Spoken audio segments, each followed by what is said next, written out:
24. Trivializing the Faith. Chalcedon Report number 400, November 1998. Four of us, all clergymen, were discussing the increasing irrelevance of many churches.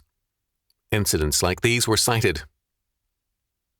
A church in the Midwest called a pastor who apparently was what they wanted, orthodox and resistant to the denomination's growing modernism. He seemed to be all they wanted and more, but dissatisfaction was soon evident. The man, a Westerner, actually wore coloured shirts during the week. Another case. Two important families resisted the calling of an able, orthodox man because his shoes were not properly shined. The church has drifted for some time because of the trivialization of the faith by too many peoples. Just as hymns now are expressive more of feeling than doctrine, so too the standards have been reduced to trifles and doctrines underrated. The church has been trivialized, and a trivial church is, in some respects, more of a problem than an apostate church. A trivial church is governed by its members, not by the Bible, nor by doctrinal standards and confession. A trivial church can become more apostate than a heretical one, because it is so radically humanistic.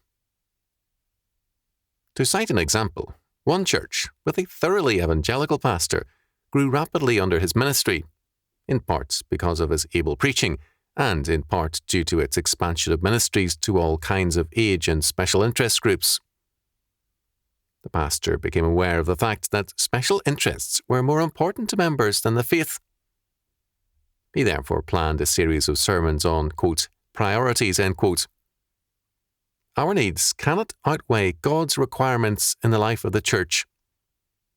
But the committee of women in charge of the weekly bulletin and other publications promptly revised his announcement, saying it would harm the church.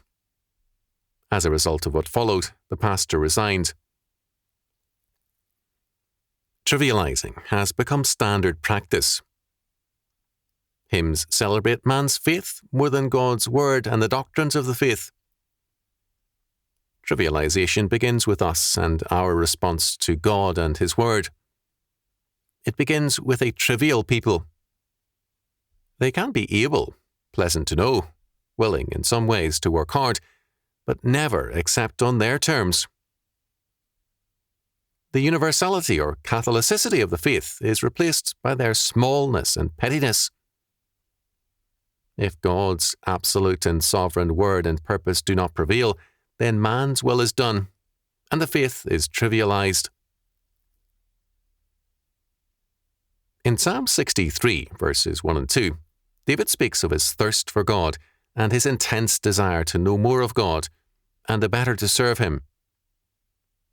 That thirst for God and the knowledge of Him must consume us, or else we have trivialized ourselves and everything we do. Man, created by God to be the heir of all creation, has chosen instead to be a trifler, even when entrusted with holy things, and he will pay a price for this. Least of all should the church be a place for trivialization. We need to assess our lives, cleanse ourselves of trivialization, and serve the Lord with all our heart, mind, and being.